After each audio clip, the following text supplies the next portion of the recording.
বাস্তবায়ন করতে পারি, তাহলে দেশের বুকে ওনার প্রতি আমাদের আরো বেশি সম্মান এবং জনগণ হাসি মুখ দেখতে চায়। গণতন্ত্র তখনই প্রতিষ্ঠা হবে যখন জনগণের সামনে আমাদের কর্মসূচি তুলে ধরতে পারে। এখানে একটা কথা না বলে নয় যে আমরা নির্বাচন একা করছি না, আমরা নির্বাচন এত সহজ নয়, কিন্তু একটা কথা বলতে পারি, আমরা চ্যালেঞ্জ দিয়ে বলতে পারি বর্তমানে যে যত রাজনৈতিক দল আছে আপনারা জিজ্ঞেস করতে পারেন আপনাদের কর্মসূচি কি, এখনো তারা দেয় না। এইখানে যারা তারেক রহমান বিএনপি চেয়ারপারসনের পার্থক্য, তাদের এবার কর্মসূচি নিয়ে যাচ্ছে এবং যারা প্রতিনিধিত্ব করবে নির্বাচিত হবে তারা কিন্তু জবাবদিহিতা দিতে হবে প্রত্যেক এলাকায় যে কি বলেছেন কি করেছেন। তাই আজকে আমি শুধু এটি বলবো যে আমাদের প্রধান অতিথি এবং আজকে বিএনপি চেয়ারপারসন এত কষ্ট করে এত রাত্রে এসছে, কাজে ওনার কথা শুনে আমাদের দরকার। আমি ওনাকে ধন্যবাদ জানাই এবং যারা এলাকাবাসী আছেন তাদের সবাইকে ধন্যবাদ। খোদা হাফেজ। বাংলাদেশ জিন্দাবাদ, বিএনপি জিন্দাবাদ। শহীদ রাষ্ট্রপতি জিয়া রহমান অমর হোক, বেগম দেশনেত্রী বেগম খালেদা জিয়া অমর হোক।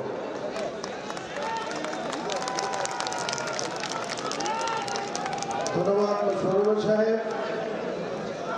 এ পর্যায়ে চেয়ারম্যান মহোদয়ের অনুমতি ক্রমে এখন বক্তব্য রাখবেন আজকের সভার সম্মানিত সভাপতি, কেন্দ্রীয় বিএনপি রাজনৈতিক বিষয়ক সম্পাদক, জেলা বিএনপি সংগ্রামী সভাপতি ইঞ্জিনিয়ার খালেদ হোসেন মাহমুদ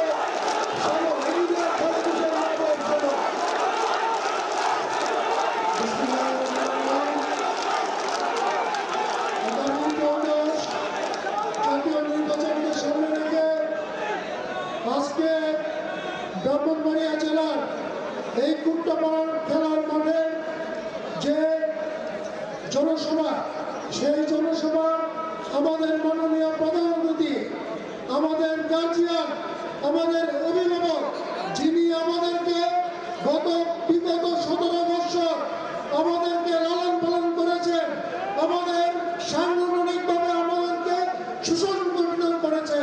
শুধু তাই নয়, আমাদের এই দেশকে, বাংলাদেশকে এই ফ্যাসিস্টের বিরুদ্ধে স্বপ্ন দেখিয়েছেন মাননীয় প্রধানমন্ত্রী জনাব তারেক রহমান। সহ উপস্থিত ব্রাহ্মণবাড়িয়া 5টি নির্বাচনী এলাকা থেকে আমাদের নেতৃবৃন্দ, সামনে আমাদের ব্রাহ্মণবাড়িয়ার 9টি উপজেলা এবং 5টি পৌরসভা থেকে আগত যে আমাদের নেতৃবৃন্দ, সবাইকে জানাই আসসালামু আলাইকুম। প্রিয় ভাইরা, আপনারা অনেকক্ষণ ধরে অপেক্ষা করেছেন, সেই জন্য আমি জেলা বিএনপির পক্ষ থেকে আপনাদের কাছে ক্ষমা চেয়ে নিচ্ছি। ভাইরা, আমাদের মাননীয় জনাব চেয়ারম্যান জনাব তারেক রহমান, আজকে আমরা বহু প্রতীক্ষিত ওনাকে আমরা কাছে পেয়েছি।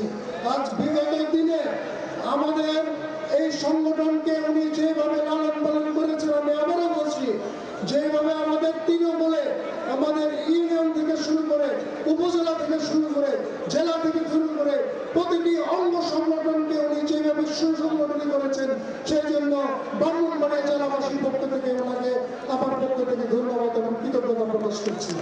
প্রিয় ভাইরা, শুধু তাই নয়, আমরা যখন বিপদে ছিলাম, আজকে বিগত দিনে যে ফ্যাসিস্টের বিরুদ্ধে যখন আমরা আন্দোলন করতে গিয়ে একটা পর্যায়ে হতাশায় ছিলাম, তখন 2023 সালের 13ই জুলাই এই 31 দফা বাস্তবায়নের মাধ্যমে আমাদের মাননীয় চেয়ারম্যান জনাব তারেক রহমান সমগ্র জাতিকে একটি স্বপ্ন দেখিয়েছিলেন। আজকে এই বাংলাদেশের মানুষ আপনার কাছে আবারও স্বপ্ন দেখতে আগ্রহী যে আগামী নির্বাচনে এই দেশের জনগণের ভোটের মাধ্যমে প্রধানমন্ত্রী হয়ে এই দেশের জাতিকে আপনি আবার নতুন স্বপ্ন দেখাবেন এবং সেই স্বপ্ন বাস্তবায়ন করবেন। এই প্রত্যাশা রেখে সবাইকে ধন্যবাদ করে আমি আমার বক্তব্য শেষ করছি। খোদা হাফেজ। বাংলাদেশ জিন্দাবাদ, বাংলাদেশ জাতীয়তাবাদী দল জিন্দাবাদ, মাননীয় চেয়ারম্যান জনাব তারেক রহমান জিন্দাবাদ। ধন্যবাদ সবাইকে। ব্রাহ্মণবাড়িয়াবাসী, আপনারা দুপুর 12টা থেকে এখন অনেক রাত্র অবধি কষ্ট করে যার বক্তব্য শোনার জন্য অধীর আগ্রহে দাঁড়িয়ে রয়েছেন আজকের নির্বাচনী জনসভার সম্মানিত প্রধান অতিথি আমাদের চেয়ারম্যান মহোদয় জনাব তারেক রহমান, আপনাদের সামনে মূল্যবান বক্তব্য রাখেন জনাব তারেক রহমান।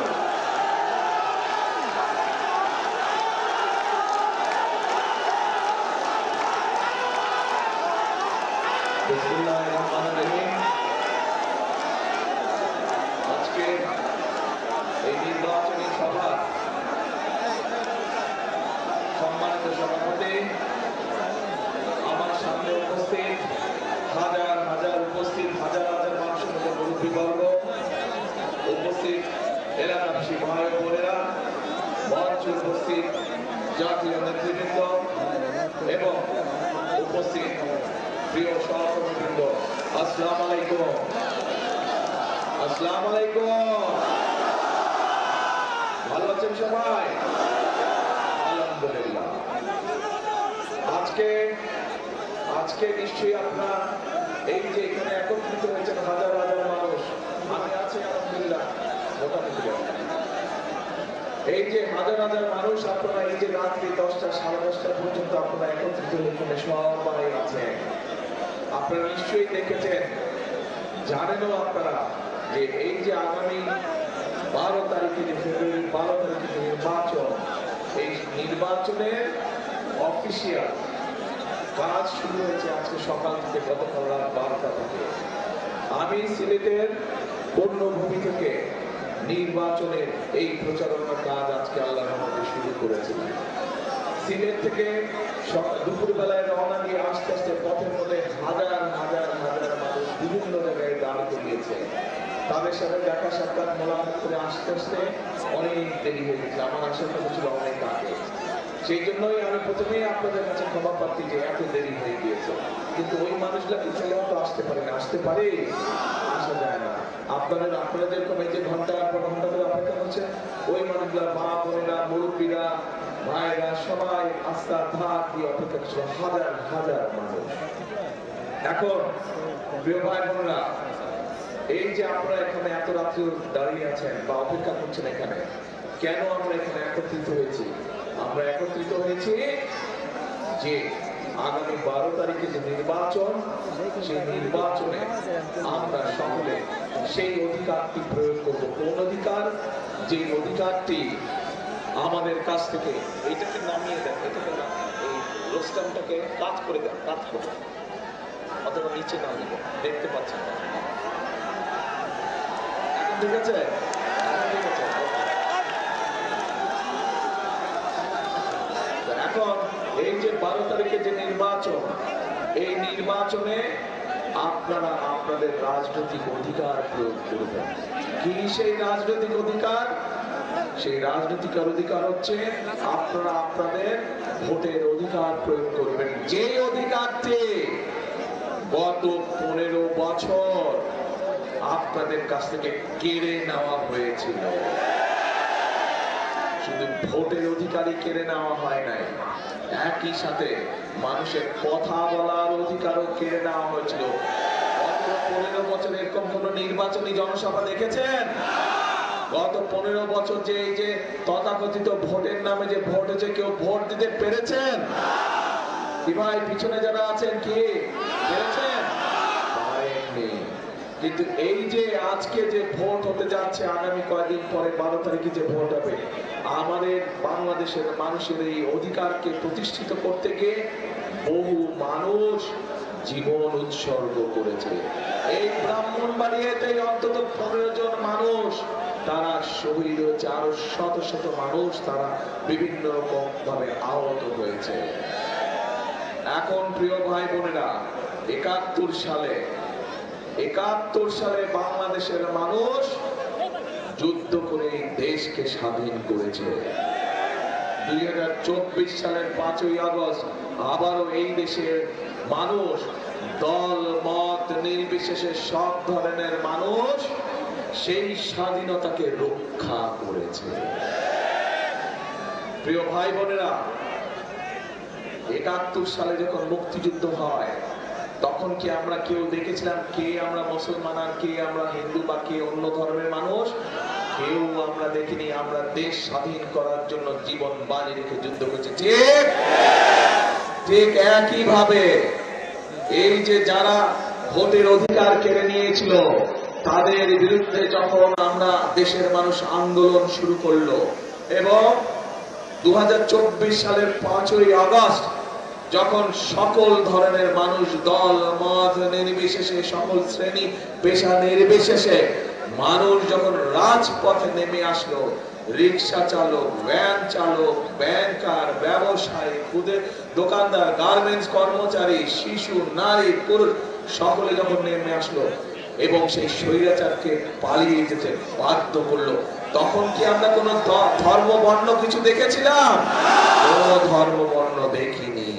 প্রিয় ভাই বোনেরা, এই বাংলাদেশটি হচ্ছে এমন একটি দেশ যেই দেশে হাজার বছর ধরে আমরা সব ধর্মের মানুষ শান্তিতে বসবাস করেছি। কিন্তু আমরা দেখেছি অতীতে, এই কয়েক বছর আগে আমরা দেখেছি যে আমাদের অন্য ধর্মের, আমরা যারা মুসলমান, আমরা দেখেছি অন্য ধর্মের ভাইদেরকে কি বোনদেরকে তারা কিভাবে নির্যাতন করছে, কিন্তু একটি ঘটনার বিচার তারা করে না। প্রিয় ভাই বোনেরা, গণতন্ত্রকে আমরা স্বাধীনতাকে 2024 সালে 71 সালে অর্জিত স্বাধীনতাকে 2024 সালে রক্ষা করেছে আমাদের ভাই বোনেরা, জীবন দিয়েছে। প্রায় 1,500 মানুষকে তারা হত্যা করেছে, 20-25 হাজার মানুষ আহত হয়েছে বিভিন্ন ভাবে। এই স্বাধীনতাকে আমাদের অর্থবহ করতে হবে। অর্থবহ করতে হলে আমরা চাই এই বাংলাদেশকে এমন একটি দেশ রূপে গড়ে তুলতে যেখানে সব ধর্মের মানুষ আমরা নিরাপদে থাকবো, শান্তিতে থাকবো। তাই যদি করতে হয় আমাদেরকে ঐক্যবদ্ধ থাকতে হবে। পারবেন আপনারা ঐক্যবদ্ধ থাকতে? ইনশাআল্লাহ। আসুন এবার ভোট তো দিবেন 12 তারিখে, দিবেন না? কখন যাবেন ভোট দিতে? সকালে গেলে হবে না। সব ভোট কেন্দ্রে, যার যার এলাকার ভোট কেন্দ্রে ফজরের জামাত আদায় করবেন ভোট কেন্দ্রের সামনে। পারবেন? তাহাজ্জুদের সময় উঠতে হবে এইবার। পারবেন? কারণ অনেক ষড়যন্ত্র হচ্ছে এই ভোটকে, ওই এর আগে যেরকম তথাকথিত ভোট এসছিল, আমুদ নির্বাচন হয়েছিল, নিশিরাতের নির্বাচন হয়েছিল, এবারও ভোট নিয়ে কিন্তু ষড়যন্ত্র হচ্ছে। পত্রিকার পাতায় খবর এসেছে, বিভিন্ন সোশ্যাল মিডিয়াতে খবর এসেছে, দেখেছেন না?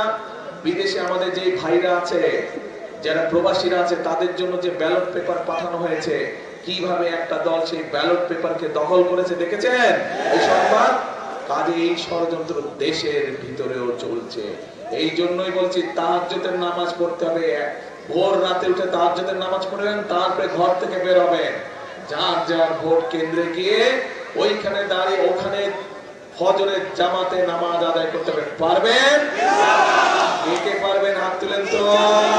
আলহামদুলিল্লাহ, এত মানুষ পারবে, তাহলে ইনশাআল্লাহ বিজয় সুনিশ্চিত। এখন নামাজ পড়ে, ফজরের নামাজ পড়ে ভোটের লাইনে দাঁড়িয়ে যাবেন। ভোট কেন্দ্র খোলার সাথে সাথে সিল দিবেন। কোথায় সিল দিবেন? ধানের শীষ।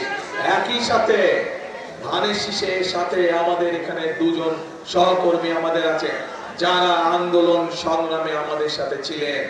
একজন হচ্ছে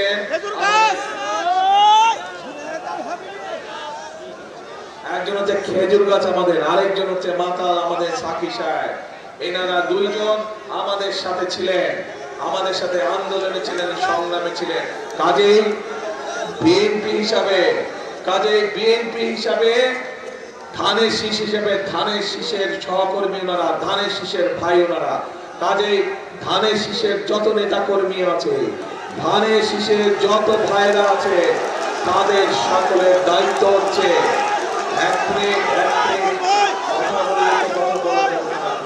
হইচই করলে তো কথা বলতে পারবো না। হইচই করলে কথা বলতে পারবো না, হইচই করলে কথা বলা যাবে না। বসুন আপনারা। একই সাথে ধানের শীষের প্রার্থীরা তো আছেন, এই যে দেখলেন আপনারা, এই সবগুলো মানুষকে কেন জিতাতে হবে? ধানের শীষ সহ আমাদের খেজুর গাছ সহ মাতাল, তাদেরকে কেন জিতাতে হবে? কারণ এই মানুষগুলো আন্দোলনে ছিল, এই মানুষগুলোর অবদান আছে। এই যে আজকে ভোটের অধিকার প্রতিষ্ঠিত হয়েছে, কথা বলার অধিকার প্রতিষ্ঠিত হয়েছে দেশের মানুষের, এই মানুষগুলো সেদিন আপনাদের সাথে ছিল, এই মানুষগুলো আমাদের সাথে ছিল, এই মানুষগুলো দেশের গণতান্ত্রিকামী মানুষের সাথে তারা রাজপথে ছিল, রাজপথে সংগ্রাম করেছিল। এই জন্যই আমাদের বিএনপি ধানের শীষের দায়িত্ব হচ্ছে তাদেরকে জিতিয়ে আনা এবং একই সাথে সরকার গঠনের মাধ্যমে এই যে বিগত 15 বছর ধরে জনগণের অর্থ সম্পদ লুটপাট হয়েছে, বিদেশে পাচার হয়েছে, এই যে রাস্তা দিয়ে আসার সময়, সিলেট থেকে আসার সময় আমি দেখেছি রাস্তার সে কি দুরবস্থা। এবং বিভিন্ন ভাবে আমি আমার প্রার্থীদেরকে জিজ্ঞেস করেছি, ওনাদের বক্তব্য অনুযায়ী ব্রাহ্মণবাড়িয়া জেলার বিভিন্ন উপজেলায় বিভিন্ন থানা ইউনিয়নের রাস্তাঘাট সব ভেঙে চুরে নষ্ট হয়ে গেছে। এই রাস্তা চলাচল কে করে? আপনারা করেন না? কাজে এই রাস্তা যদি ভালো থাকে উপকার কার হবে?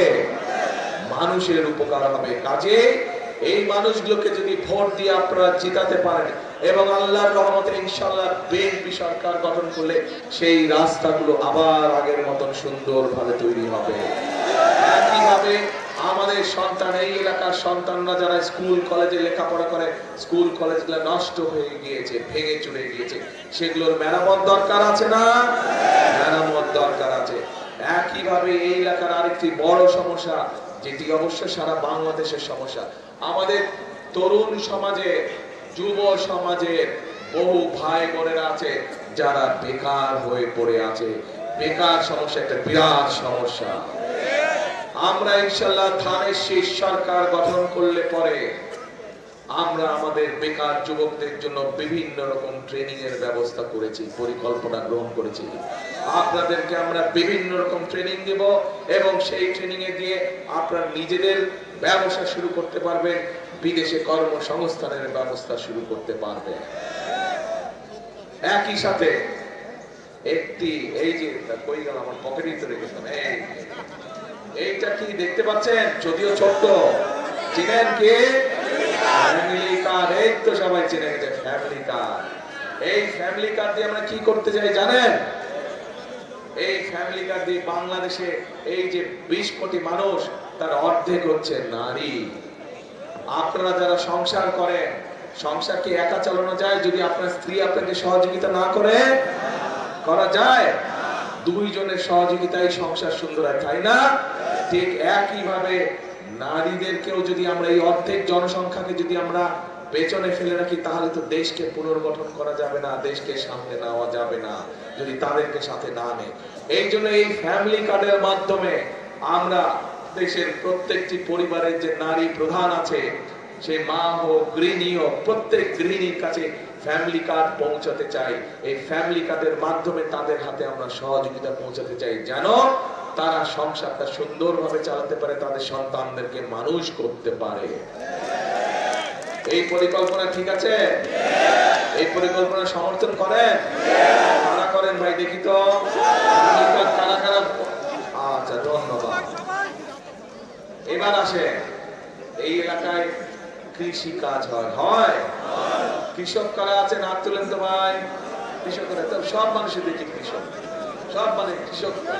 ঠিক আছে, এই কৃষক ভাইদের পাশে আমরা দাঁড়াতে চাই। দেশের যে খালেদা জিয়া যখন প্রথমবার প্রধানমন্ত্রী হয়েছিলেন, উনি 5,000 টাকার কৃষি লোন সব পুরো মওকুফ করে দিয়েছেন। মনে আছে আপনাদের কৃষক ভাইরা? একই সাথে 10,000 টাকার কৃষি লোন যাদের ছিল তাদের সুদ মওকুফ করে দিয়েছিলেন। 25 বিঘা পর্যন্ত কৃষি জমির খাজনা মওকুফ করে দিয়েছেন।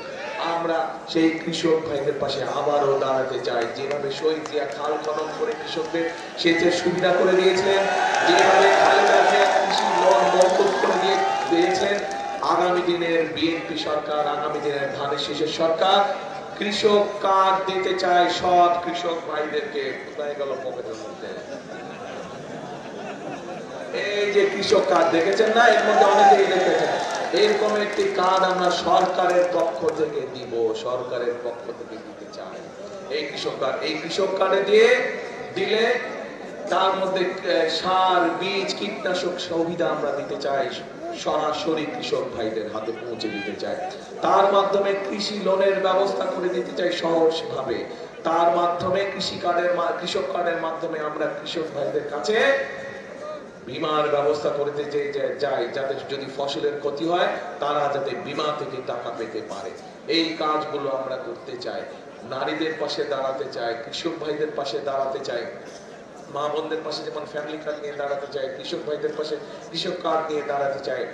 বেকার যুবকদের, তরুণদের কর্মসংস্থানের ব্যবস্থার জন্য ট্রেনিং এর ব্যবস্থা আমরা করতে চাই। এই যে পরিকল্পনাগুলো বললাম, এই পরিকল্পনাগুলো কি ঠিক আছে? মানুষের কাজে লাগবে? মানুষের কাজে লাগবে? হ্যাঁ, সমস্যার সমাধান হবে? তাই যদি হয়, আসেনের পরে দাঁড়াও ভাই, চিৎকার করলে আপনি তো কথা শুনে কি বলি।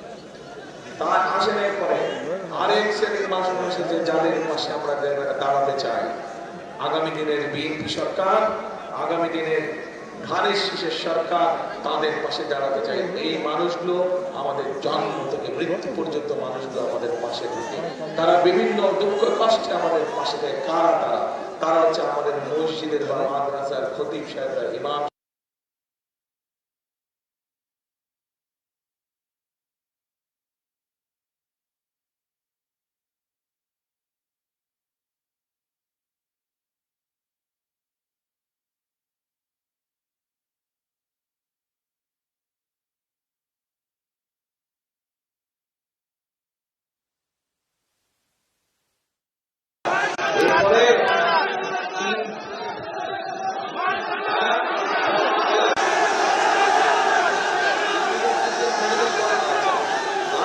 আসছি কথায় আসছি।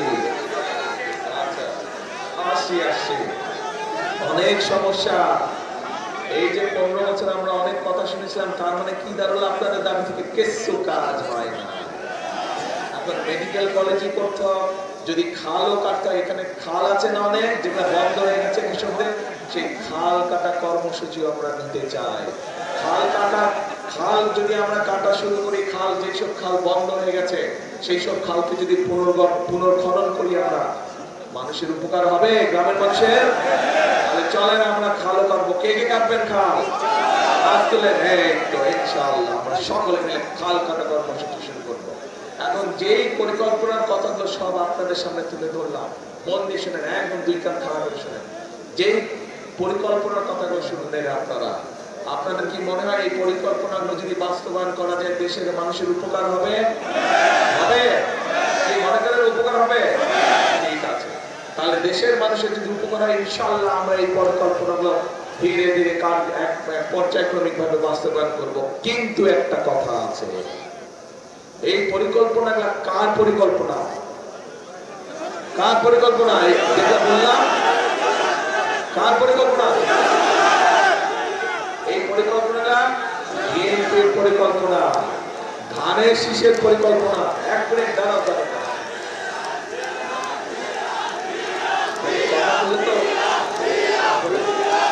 এই যে পরিকল্পনা আপনার হাত তুলে বলেন যে যদি এটা বাস্তবায়ন করা যায় দেশের মানুষের উপকার হবে, এই পরিকল্পনাটা হচ্ছে ধানের শীষের পরিকল্পনা। কিন্তু ধানের শীষের পরিকল্পনা তো তখনই বাস্তবায়ন করা যাবে যখন দেশের মানুষ, ব্রাহ্মণবাড়িয়া জেলার প্রত্যেকটি 6টি আসনের মানুষ যখন কি কাজটা করবে? ধানের শীষকে জয়যুক্ত করবে। একই সাথে ধানের শীষের সাথে যে 2 ভাই আছে, খেজুর গাছ এবং মাতাল, তাদেরকেও জয়যুক্ত করবে। তাহলে এই কাজগুলো করা সম্ভব।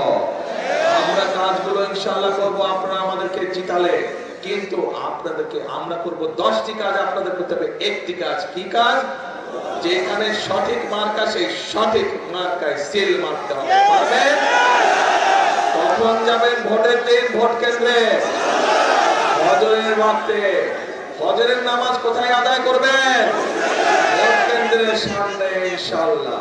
তাহলে কথা হলো একটাই, এখন মন দিয়ে শুনেন কি বলে। কথা হলো একটাই, করব কাজ, করব দেশ। সবার আগে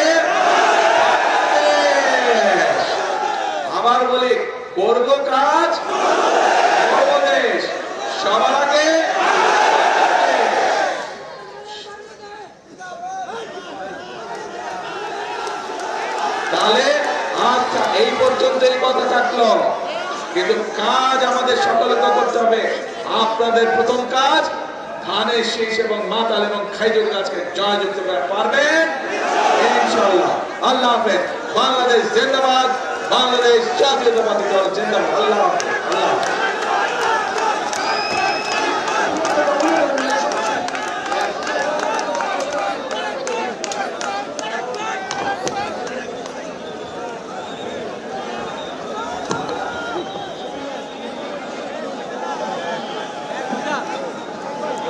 বেড়ে গেছে